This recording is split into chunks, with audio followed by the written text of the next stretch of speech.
To understand what I'm about to tell you, you need to do something first. You need to believe in the impossible. Can you do that? What do you desire that you can't have? Now you should at least give a brother a moment to say something heroically clever. You have failed this city. So I have this thing with roles? Just the end of the world. There's about a dozen ways that I could stop you right now. But I don't think I have to. You're the boy from the circus. I started up a security firm. Finally, a superhero team I can actually get behind. In the future, my friends may not be heroes, but if we succeed, they will be remembered as legends.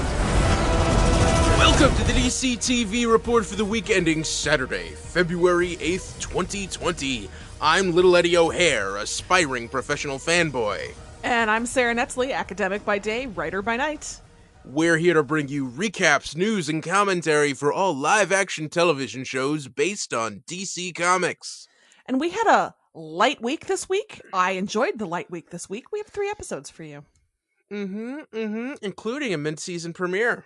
Ah, yes, Flash is back. Iris is a journalist. We're gonna have a lot of fun. We're gonna have a lot of fun. Good times. Good times. So yeah. That's what's going on. Also, there's a movie that came out this week. There's a DC Comics movie, Birds of Prey and the Fantabulous Emancipation of One Harley Quinn.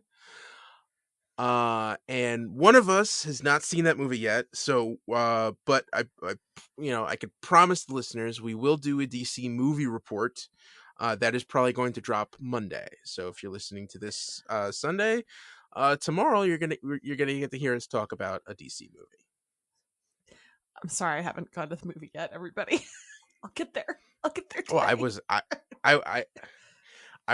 wasn't gonna say which one of us it was, but you know. Everybody knew. Everybody out there knew. I did see our executive producer Bill Sweeney tweeting about it, so it's a shame that he's so not expressive. He's so restrained when he discusses things online. It's hard to know what he's really thinking. So yes, yeah. But I saw it with him, and yeah, it was quite enjoyable. We're gonna have a lot to discuss, like breakfast sandwiches, but that's Awesome. That's for another time. Is he joining us for the podcast? I don't think he's planning on it, Bill? and we record too early in the morning for him, so. You live close to him. Just go over and kick him awake. No. I could never do that. No. My grandfather would rise from the dead and shoot me. Why your grandfather? No, my grandfather on my mother's side worked on the Staten Island Ferry, and he worked on the railroads for years before that, and worked a lot of night shifts, and was very adamant you do not wake up a man while he's sleeping. Gotcha. Okay, it's just polite, but that's good to know. Yeah. Yes. Yeah. It was a cardinal sin. Like so. We had DCTV. And by the way, thanks to everyone for listening. Supporting us, helping us out. If you haven't yet, please rate and review us on whatever podcast app you're listening. That helps people find us. Also, if you want to be extra helpful, we're part of Wicked Theory Studios, which has a Patreon, patreon.com/Wicked Theory. For as little as $1 a month, you could just, help us with our bandwidth, keep the lights on. And there's also a bonus podcast there called Ed Bonds with Bill, where Bill Sweeney and I watch James Bond movies against Bill's will. The latest, which should have gone up by now, is For Your Eyes Only. And yeah. So that's what's going on with us. Sarah, you're very busy. You've got a lot going on right now, right? Are you? Yes, my podcast with Agent Palmer, the Palmer Files, comes out this Tuesday, so you can catch me there. I know I have an upcoming spot on Moving the Needle, which I think we're gonna have to move around a little bit because I have a book coming out, Tempting Taste, available on February 18th by Sarah Whitney. Will be out, and I'm busy doing final edits on that and getting my promo machine up and running. So yeah, it's a busy, fun time, and Ed, I'm glad you're on this journey with me, this crazy thing called life. God, I'm so sorry. Oh, I'm glad to be along for the ride. Oh, so you wanna jump into some DC TV? That might be best. All right. We got 3 episodes to get through. The first one is Black Lightning, Season 3, Episode 12, The Book of Markovia, Chapter 3, Motherless Id. Jefferson and Anissa prepare to attempt to rescue Lynn from the Markovians. TC worked with Jennifer to try and free Khalil from his painkiller programming. Last minute reveal, Khalil was horrified to learn what the ASA had done to his body. This was maybe my favorite episode of the season. Yeah. I think and it's not just because of that tight Henley that Khalil wears, although that didn't hurt. But no, I kind of liked the low tech, like they just had the movies projected on the walls and the struggle to come to terms with what he'd done as painkiller. It really worked for me. Now, is it fair to hold that up next to that Showstopper Watchmen episode that had kind of a similar like dreamscape on the wall? No, of course not. No, but I really dug this episode. That component of course, the Lindrug stuff is, but yeah, I liked the Jennifer Khalil stuff. Yeah, I will also say I was happy to get Dr. Helga Jace back. Yeah, we've missed her particular brand of jerk. Yes, yeah, but I thought she made Lynn's story a little bit more palatable.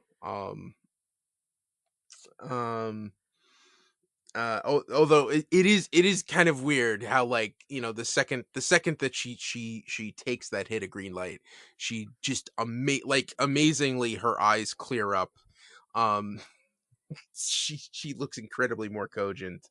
But yeah, and this is and you know, I feel like we still really don't know anything about the Markovians. I feel like there's like another shoe that has to drop. With those guys. The Markovian thing is just, it has never worked for me. They don't have the money, I guess, to show the scope of the invasion, so it's just been weird. I think that's why I like those more character centric stories. You know, the Grace and Nyssa fighting like that. Sexy. Are they fighting? Are they? Oh. You know, those kinds of things resonate more for me than the bigger arcs this season because of the Markovian thing. Yeah, and I still don't understand why they're trusting the ASA. Why Jefferson is trusting. I think that's a bad move. That's a stupid move.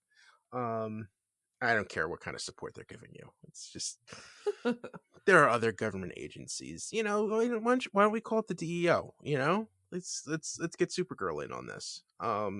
But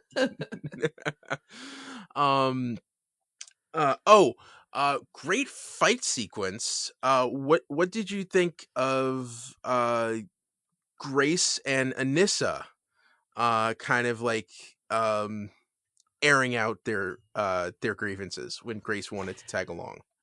I thought it was great. I thought the conflict made sense, that there'd be a protectiveness and then Grace would have to prove her moxie. I mean, all of that just sort of made sense from a relationship perspective, and the fight was good. It was good. Yeah. It's weird. I mean, because I've always said, like, this show, it always usually has like 5 storylines going, and it's you know, I think they did a better job of like parsing out the little development in all of those different storylines this week. And I guess, yeah, the big story was, Jennifer, Khalil, and TC. TC, whose powers now seem just to have an endless scope. But I thought I agree with you. I thought the effects were really well done with that. I was impressed. And yeah, and I like that Gamby's giving him a chance. Mm-hmm. And really kind of helping him along to develop his powers. And he's now trying to hold him back or be protective, like a lot of times he is with Jefferson even. Mm-hmm. Mm-hmm. Yeah, Gamby's everybody's dad. Can we just take a second to laugh at Tobias having stored up all of those insults for half a season, and he finally has the chance to be like, all these things. It was funny. It was like they'd been building up and he couldn't hold it back anymore. Yes. Yeah. I've had enough of Jefferson tied up. I'm ready of Tobias tied up. I'm ready for him to be able let him loose. Yeah, to stretch his legs and twirl that mustache again. We're really going all over the place. Yeah. So yeah. And this episode really ends on a down note, where Khalil is pretty much like, basically horrified, wishing that Jennifer hadn't convinced him to wake up. And that he's done, even though he wasn't in control, that he's done all of these horrible things, like killing his mom. Yeah, that's a lot to grapple with. Yeah, and basically they tell him like painkiller is always going to be with you. So that could be like dug out of him, and he could be turned into a killing machine at any time. And what do you do with that? Like, I'm not sure what they do with that character going forward. I assume there'll be some sort of temptation or some sort of flip to bad that they're going to have to. That just seems like a pretty standard thing that they do. I probably am the only person who feels this way, but I was a little disappointed that they didn't ramp up the love triangle thing.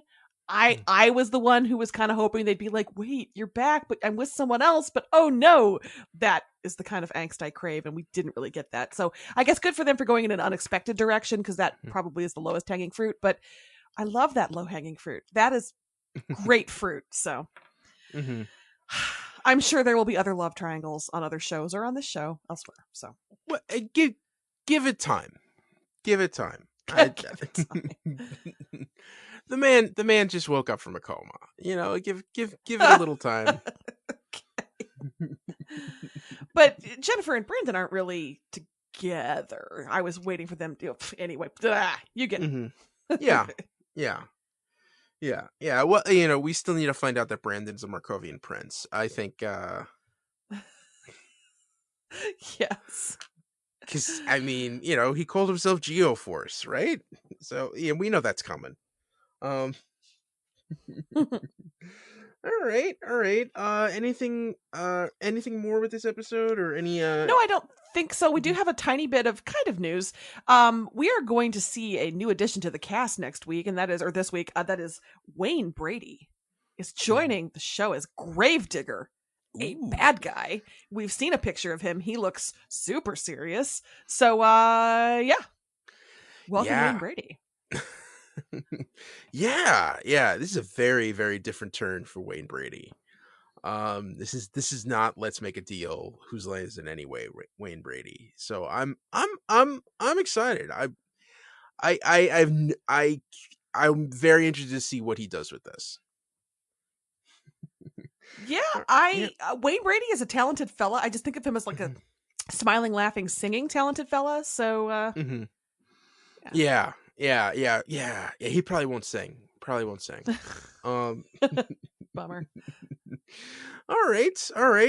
So moving on. Next show up is The Flash, season 6, episode 10, Marathon. Iris was hell-bent on exposing McCulloch Technologies and their connection to a secret organization called Black Hole. John Diggle brought Barry a mask Oliver Queen bequeathed to him that had traces of Mirakuru on it.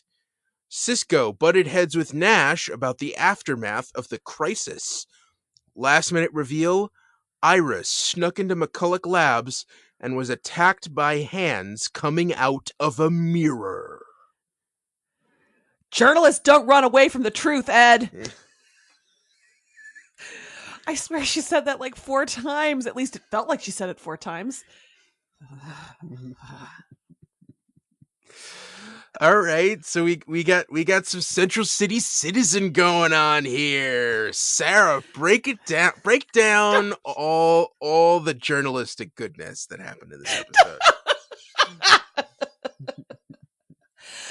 Oh, I can't tell you the number of times I went out on assignment. I met somebody low down in a parking garage. He got vaporized. I ended up with like a scorch mark in the infirmary on my arm. It's pretty standard for journalists at a 3-person newspaper for that to happen. I hate all of this. I mean, did you? I didn't feel bad for Gene Husk. I mean, oh, no. he knew the risks. Also, we got a new villain. First off, Cisco's binder full of villains.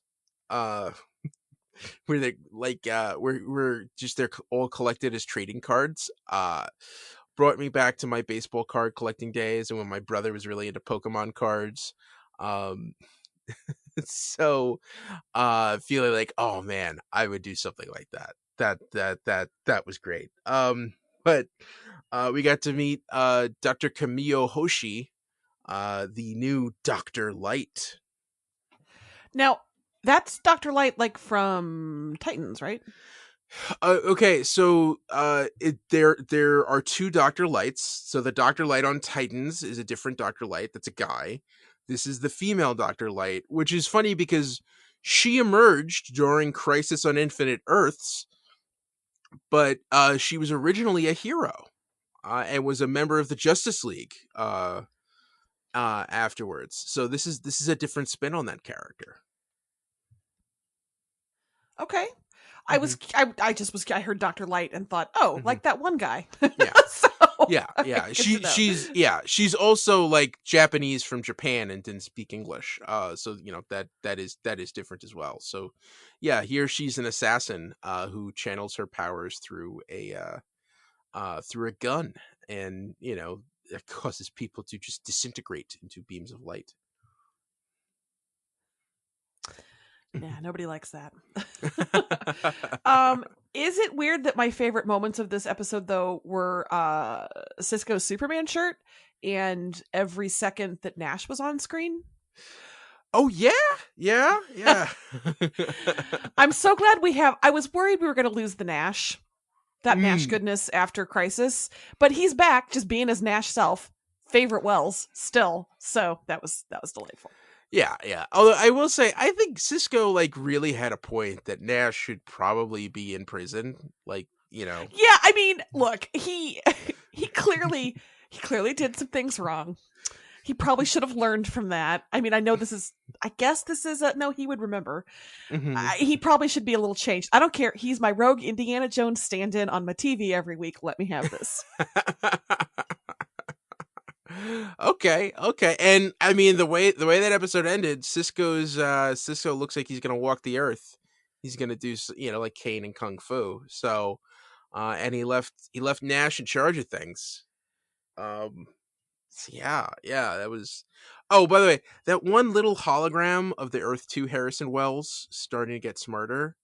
Mm-hmm. That broke me a little bit. That was like, oh. that was heartbreaking. Yeah. When you understand like that's why Cisco's upset, because like not only that, but this is the Harry Wells that we end up with. Yeah. But so I guess overall I am glad to have this show back. It's good. It feels like it had been gone for a long time because, Crisis didn't feel like individual shows. So I just feel like I haven't seen Flash in a long time. So that was nice. I actually thought the least interesting part of this was Barry's journey with Oliver's mask. yeah. Just to see Barry. I mean, Diggle's great, and yeah. And I did see some people who might be confused. So this is after Oliver's funeral, but it's before Diggle finds the Green Lantern ring.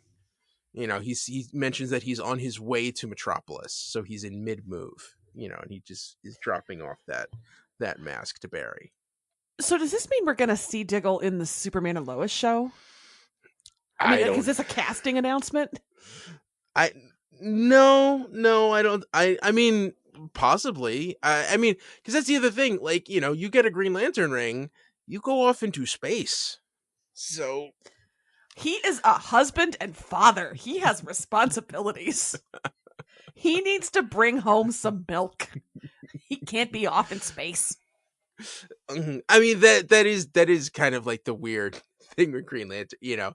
Hal Jordan will be off Earth for like months at a time, and will show up and realize that he's been evicted from his apartment. Like that kind of stuff does happen.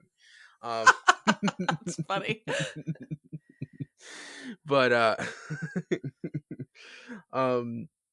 but yeah, so yeah, and I mean, I think for one thing, it because everyone seemed to have closure on the Arrow series, and we did see, like, in Legends, Sarah was having a really hard time in that premiere episode, so I guess this is kind of Barry's aftermath, to have a little closure with Oliver. True. It just came a week later than I guess everybody else's, so... Yeah. And it was interesting to see him kind of like take a smudge and turn it into a giant conspiracy theory and just take it too far. And then finally Diggle had to sit him down and go, "Hey, dude, it's just a smudge." Sometimes the pipe is just a pipe. Oh man, but like if he had to take on a bunch of Miracle warriors, I don't know, man. That would have been a weird direction for this show to take. But yeah. I mean, it seemed like they really wanted to, and like, joking aside, I know like the journalism, but seeing Iris and Camilla and Allegra really start, and Cecile also really start to come together in the Central City Citizen. Does that kind of female comradeship do anything for you, Sarah? Yeah, it's fine. I wish I felt happier, but no, it's good. Allegra just felt like such a strange. Anytime you have an addition to a cast like that I'm not prepared for, I'm always a little. Oh, she's still around. Oh, she's still around. Oh, she's still around. Huh. So I feel like a lot of those are, she's still around characters for me. And maybe that's why, other than Cecile, who I love, I just, and Iris, of course, it just feels it just always still feels tacked on to me. So I just haven't accepted them as full-time members of the cast yet, I guess. I don't know what my problem is, but no, it's good. I'm glad to see them working together. That's nice. I'll try to be more open-minded in the future, y'all. Good for you, Sarah. All right. Any news for Flash? Nope. That's it. Just we're rolling along, and I guess we'll see what the heck is up with that mirror. Yes, that mirror. The mirror. Also, Nash had a picture of him in Allegra, so don't know what that means. That actually was probably the most interesting part of the episode for me. Oh, what's going on there? All right. So last episode for this week is DC's Legends of Tomorrow, Season 5, Episode 3, Miss Me, Kiss Me, Love Me. The legends traveled to Los Angeles, 1947, where Bugsy Siegel had come back from the dead and began to take over the town. Bayrod brought Nate home to meet his family, including his sister, Zari. Last minute reveal, Bayrod brought Zari aboard the Wave Rider, and she screamed in fright. The show is back. This is the show I've been missing. It's back. Yeah, this was fun. You know, all the kooky time travel. Got to see, 40s LA, post-war LA, the world of the movie Gangster Squad. Do you remember Gangster Squad? I don't. The Ryan Gosling vehicle, which featured Sean Penn as Mickey Cohen. No, you're saying things that would not get me to watch that movie. It reminded me of LA Confidential. Okay, yeah, that's probably a better example. Probably a much better example. It's a little Oscar winnery example, I think. A little more. Yes. And who was the name of the actor guest starring as Bugsy Siegel? I looked it up. He was on some show I watched. Lethal Weapon. He was on Lethal Weapon a lot. And I couldn't remember who he was on Lethal Weapon, so I just kind of gave up. But yeah, he was a good second chance gangster who was like, I'm not squandering this. I'm gonna blackmail everybody. I mean, good choices after you get out of hell. Yeah. And everyone fitting in. Ray playing a cop. Ray playing a cop. Yeah, and oh man, and you feel like, oh, he's found a kindred spirit. And these two guys they're gonna take down, and you realize like, nope, he's crooked and he's in the bag, and you're like, oh damn. Sarah, her like the accent that Sarah pulled to play that real kind of like weird ingenue nerdy girl. I thought that was hysterical. Constantine fits right in as like a hard-boiled gumshoe private eye. I thought with an American accent. Yes. With an American accent. Mick just sitting there drinking, waiting to fire his gun like he always does. The one character that, and we're going to get some guff. I'm going to get some guff for this. But the one character that seemed out of place for me was Ava. Ed. Now we did get a tweet from @TanyaMel.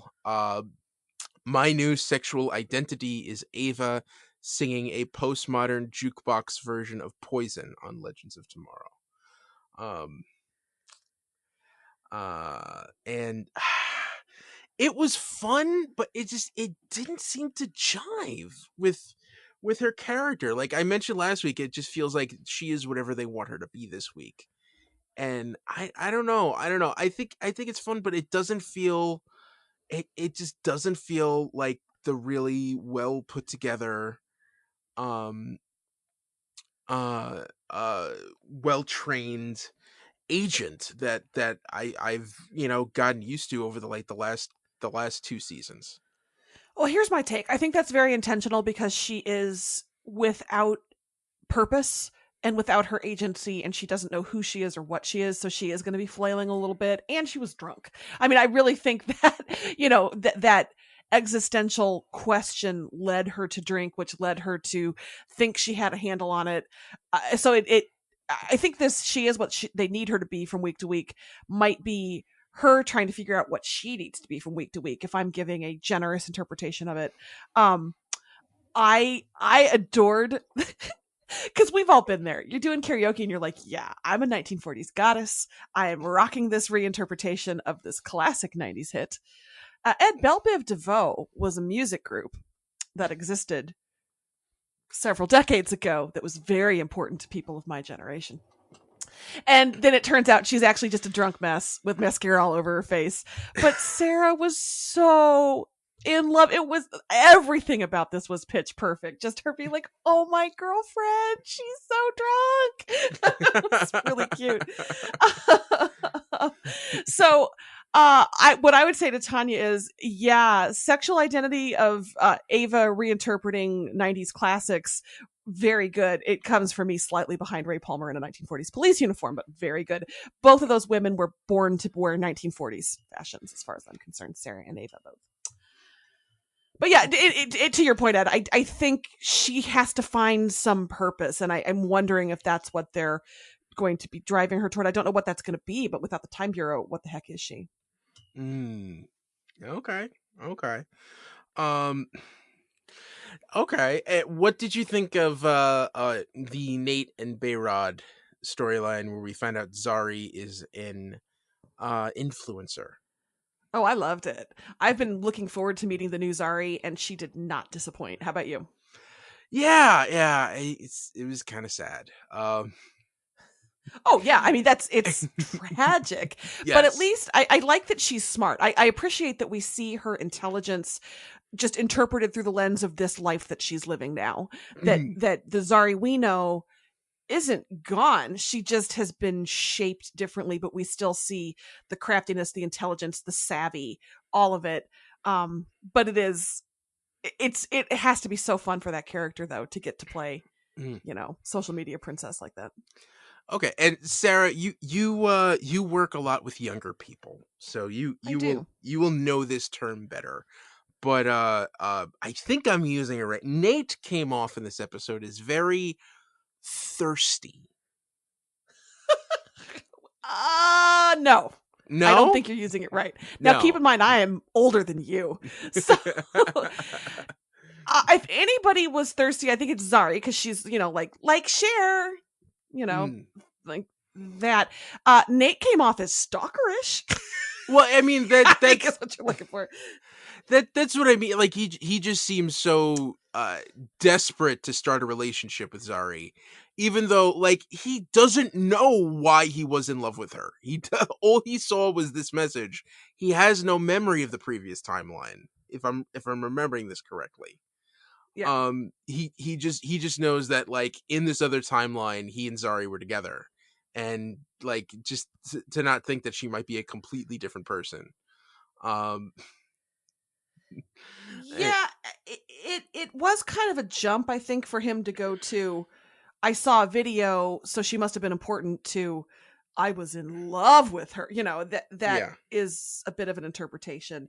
But still, I'm glad somebody's looking for her. I'm glad somebody's on alert, and I'm glad it's Nate, I guess, which again surprises me to say after how I felt about him in this first season.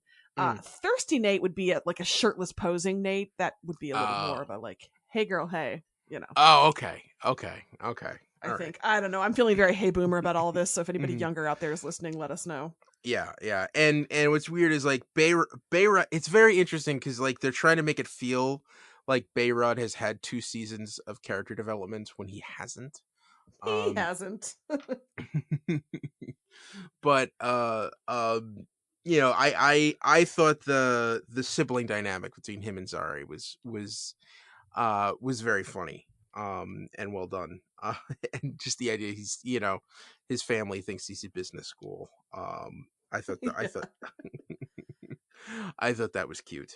Well, and I will be curious, do they reset Zari back to who she was, or does she grow from here? And I'll be curious what choice the show makes. I think grow from here would be a much braver choice, but I guess they did the reset with Charlie, and that actress. So, well, we'll see. Yeah, and Charlie wasn't in this episode. I was just gonna say, where's Charlie? Was she? Yeah. Is she off the ship for reasons we know about? Well, I think she said she was taking the jump ship at one point to do something. All right. That was last week. They can't afford all those salaries. But all right. Do we need to talk about John Constantine eating dead guy dust and blood? Ooh, yeah. It was. Yeah, and that's right. Yeah, so he can confronted Astra twice in this episode. Just basic, and like Astra is really mustache twirling big bad villain. Really settling into that role for this season.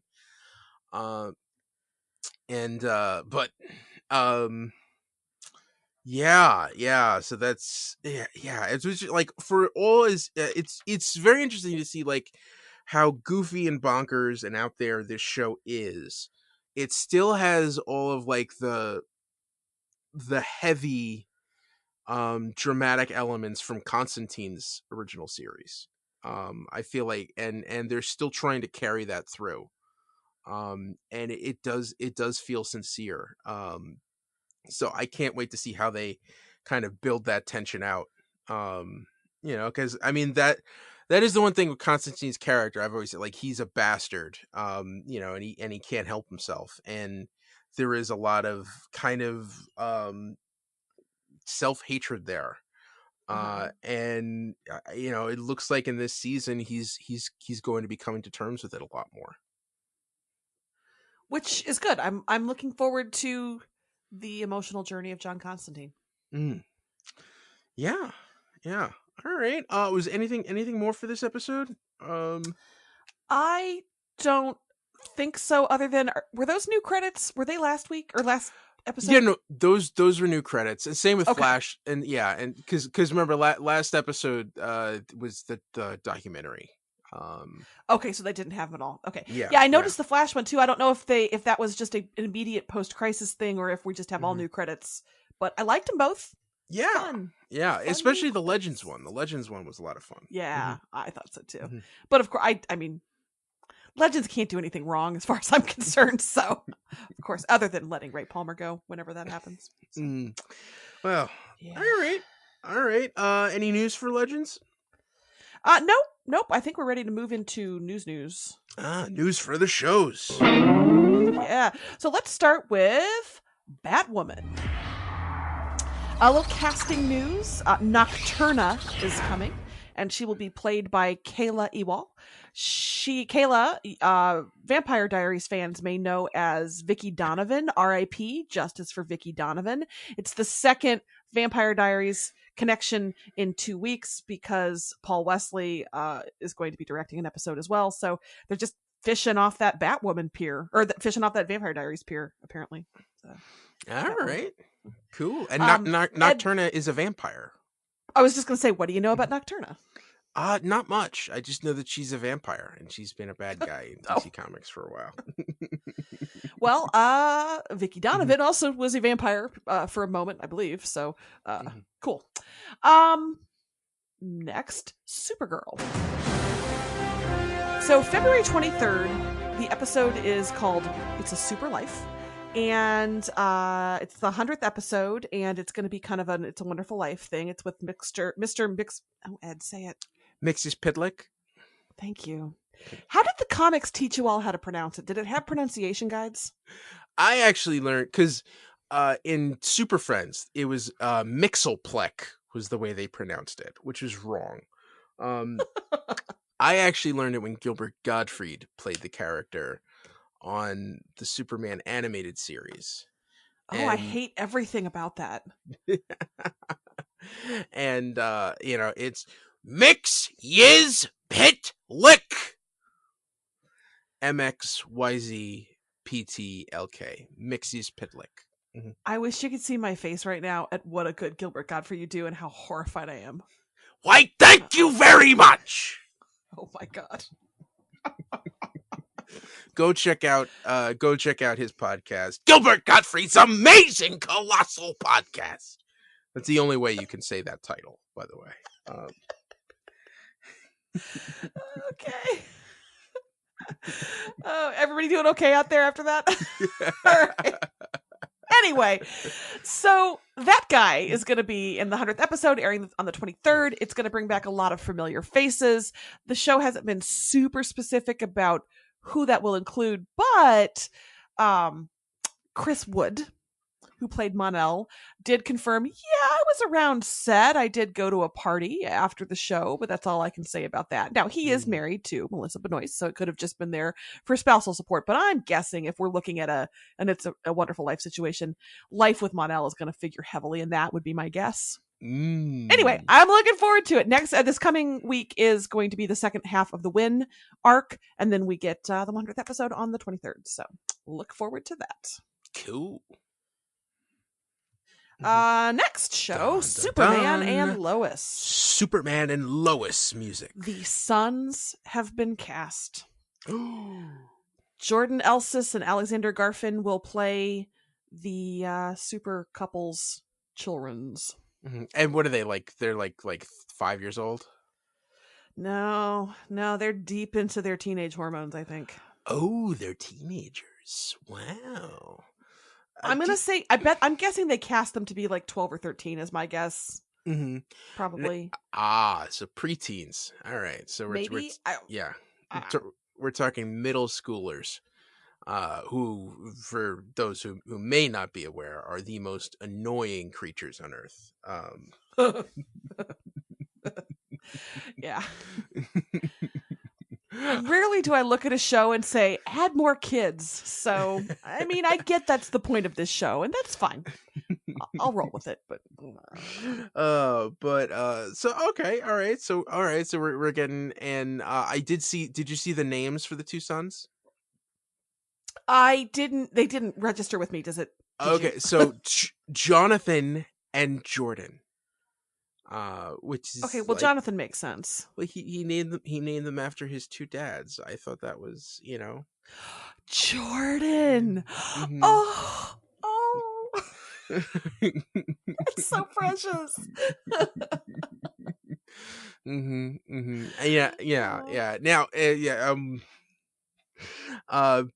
Bill Sweeney was saying, like, we need to find out that Jordan's middle name is Elliot. That would stop it.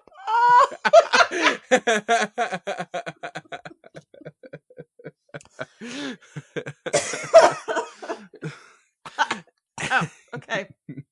And I like that. Yeah. And if you looked at the character descriptions, they describe Jonathan is the outgoing, fresh-faced,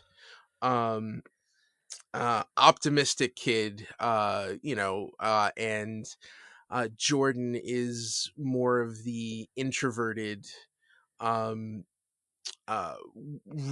smart, nerdy kid who likes to stay inside and play video games. So there's going to be that's the kind of dynamic that we're looking for with those two kids. Okie doke. That's what they're doing. We're going with it.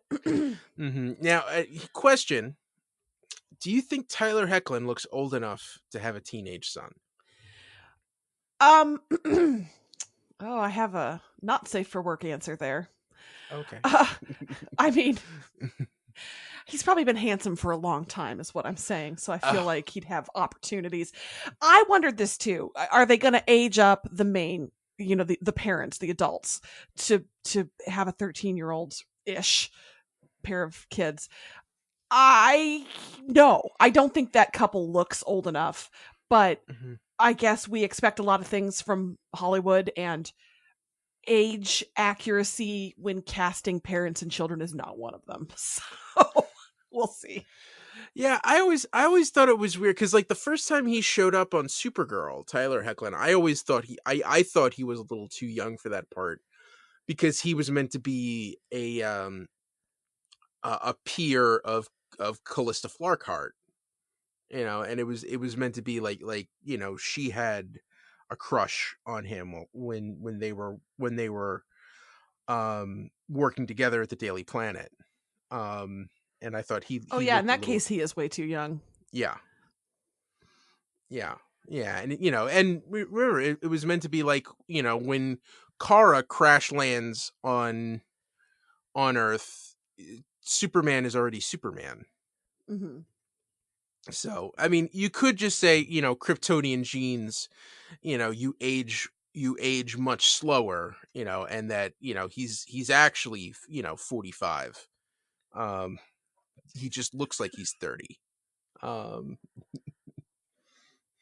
But as always, I am grateful for this casting, and I will do what I need to do mentally to retcon allowing Tyler Hoechlin to be Superman and parent of 20-year-olds if that's what they want to give me. That's fine. I'll take it. But all right.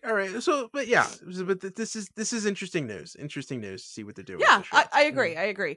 I do think it's also interesting that they're doing all of this and we still haven't heard anything about Green Arrow and the Canaries. Yeah.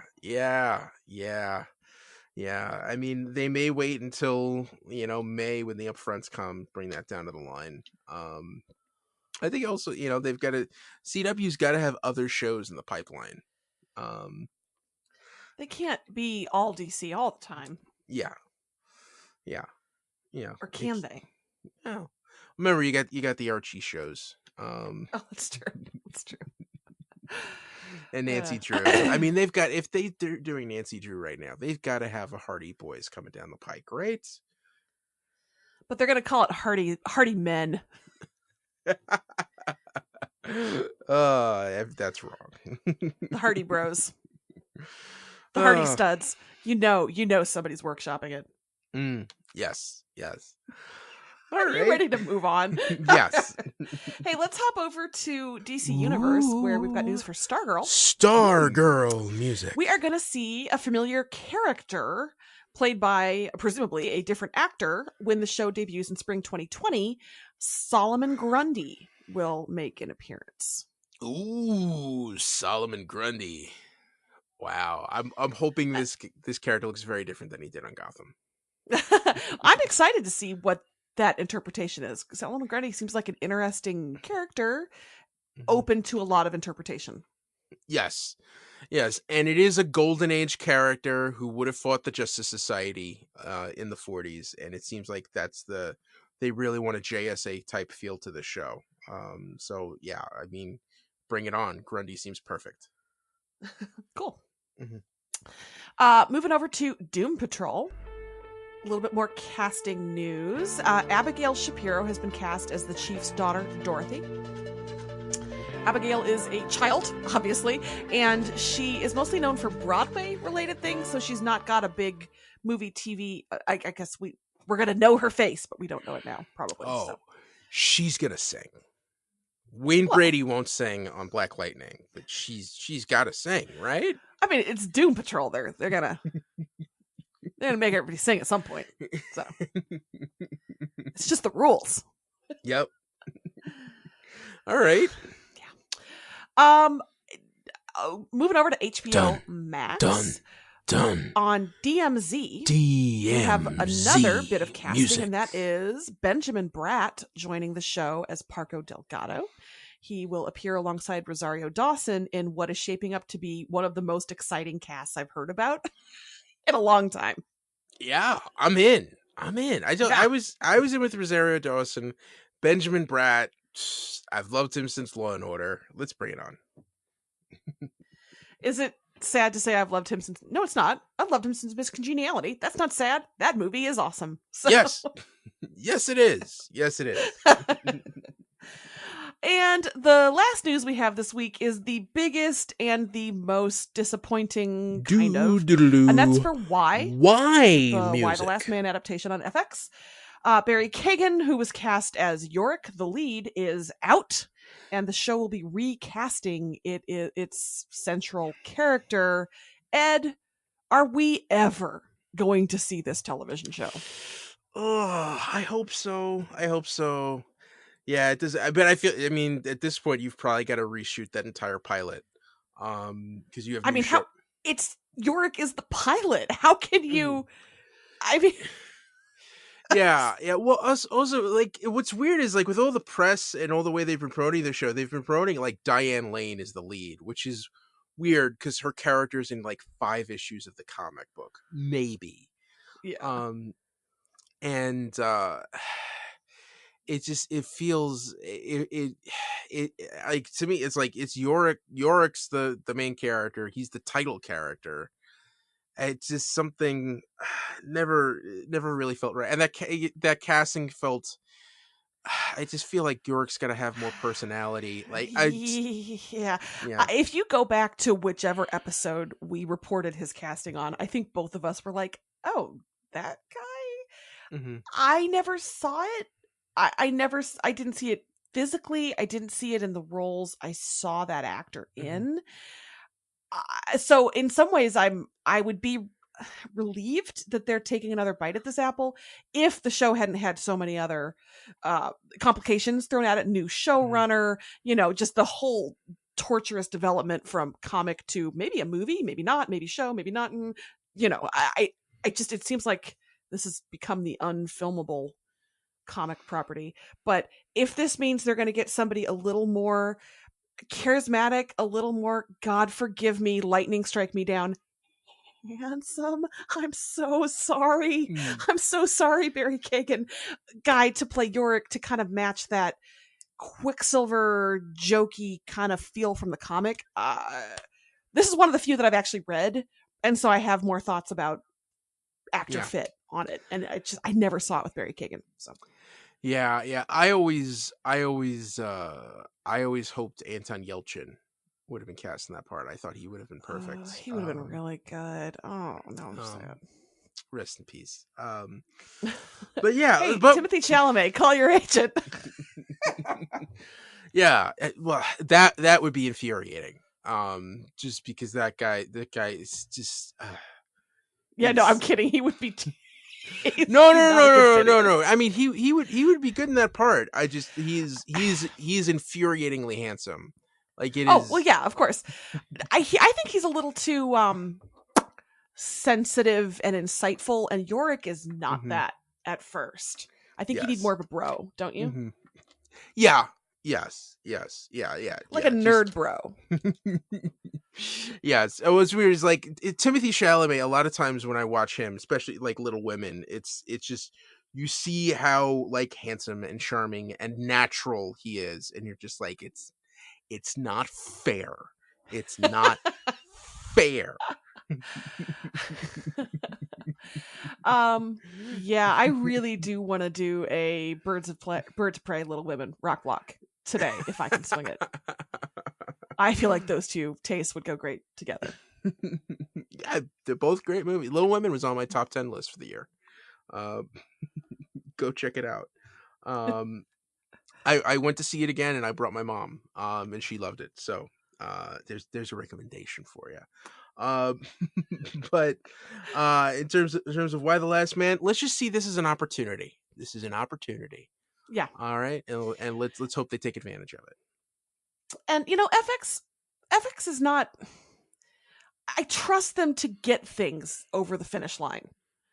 Not always well. I mean, we all saw those last seasons of Sons of Anarchy, but I feel like they were invested enough that hopefully they'll keep going. But yeah, that was the big, I thought, DC news this week was we are down one Yorick. As far as I know, Marcel the monkey is still on board to play Ampersand. Oh, okay, all right. Well, that's what these are the important things. All right. That's what I got. All right. And that's the news for this week, right? Yes. All right. On to winners for the week. Sarah, do you want to go first? Or do you want me to go first? You go first. So I picked a theme for this week, and that is snitches getting stitches. Yeah, people doing things that they shouldn't. And so Lynn, I feel like on Black Lightning, kind of had like a real moment where she's feeling trapped. She's got to help these people, and the only way for her to do it is to continue being addicted to green light. On the Flash, we had Gene Husk, who was informing, who was a whistleblower to Iris, who ended up getting struck with a beam from Dr. Light and disintegrating into a million pieces.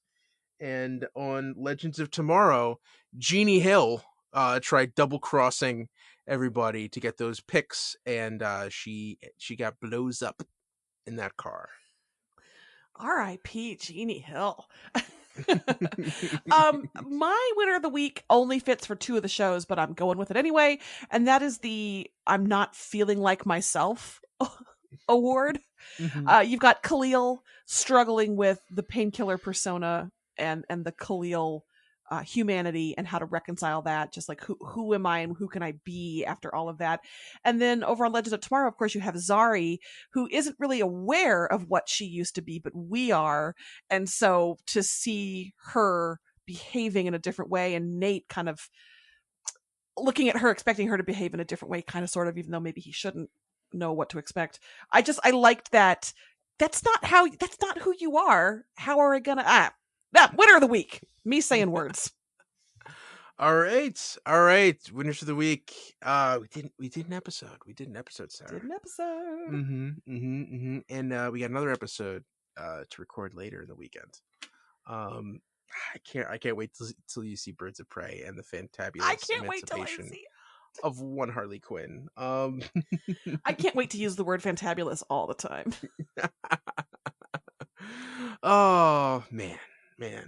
All right. So that's exciting. Oscars this weekend. Sarah. And who you picking? Well, I've completed the Oscar challenge. I've seen every movie that's been nominated for at least an award. I've seen all the shorts, documentaries, international films, and everything. Round of applause for that. Oh, thank you. I mean, predictions. It seems like everything's locked in all the major awards anyway. Everyone's, it's like clean sweeps all around. Everyone knows who's gonna win. Like Best Picture, I feel like it's the most wide open I've ever seen. I mean, it feels like the energies with 1917. Unless Parasite comes in and spoils things, I think 1917 will probably win. Although I would vote for Jojo Rabbit. Justice for Jojo. That's my personal Oscar challenge. I have seen 2 of the Best Picture nominees this year, which is personal worst. And one of them I hated, and that was The Joker, and I only watched it for you, Ed. And the other is Parasite, which I loved. I feel like between now and then, if I really dedicate myself, I can watch the ones that are streaming. And I might actually stir myself to go see Little Women, because I really do want to see that. So maybe 24 hours from now, I can say that I've seen 4 or 5 of the Best Picture nominees. We'll see. Hey, go for it. Stay up all night, make it happen. Yeah. What was I gonna say? Best director? You got a best director? Best director. I mean, it should be. It's Sam Mendes. Yeah. I mean, Tarantino was really good. Once Upon a Time in Hollywood is really good. But I think Sam Mendes is gonna win. I mean, we're getting openly pumping you for picks for my Oscar ballot for the party tomorrow. Okay. So, all right. Well, is Joaquin gonna get it? Do we have to watch the Joker win stuff? Well, here's the thing. I mean, there is a DC movie. It's nominated for 11 awards. And it got. And right now, I think it's why this DC movie? He's almost definitely going to win Best Actor. I mean, we should be happy we host a DC podcast. So, I would, if it is next year and we're talking about Margot Robbie for Birds of Prey, absolutely, I'll be happy. Yeah, and I think it's also going to win for Best Original Score. Mm-hmm. Can I be retroactively happy for Heath Ledger? I guess it's a little late. I mean, he also won an Oscar for the same part. That's my point. Like, I'll be happy for that Joker. Mm-hmm. yeah. But all right. So okay, yeah, those are Ed's Oscar picks. Sarah has no Oscar picks. Go enjoy your Oscars. I'm gonna make a nice beef stew. I'm gonna have the same snack spread I had last year, which was Snyder's of Hanover, honey mustard and onion pretzel bits, and carrot cake flavored Oreos, if they still sell those.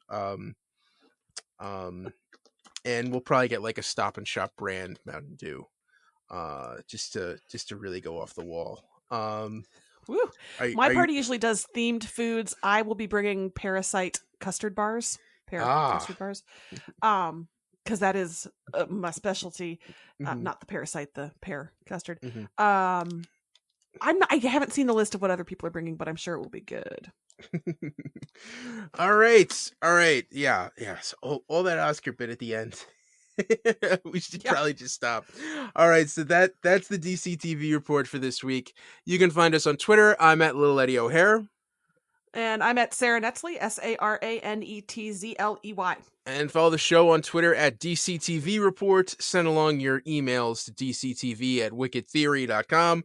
Also, be sure to subscribe to our show on your podcast app of choice and rate and review us. That helps more people find us. Check out our sister show, the Wicked Theory Podcast. This has been a Wicked Theory Studios production. Executive producer, Bill Sweeney. Visit us at wickedtheory.com. Shazam, everybody. Shazam! Shazam!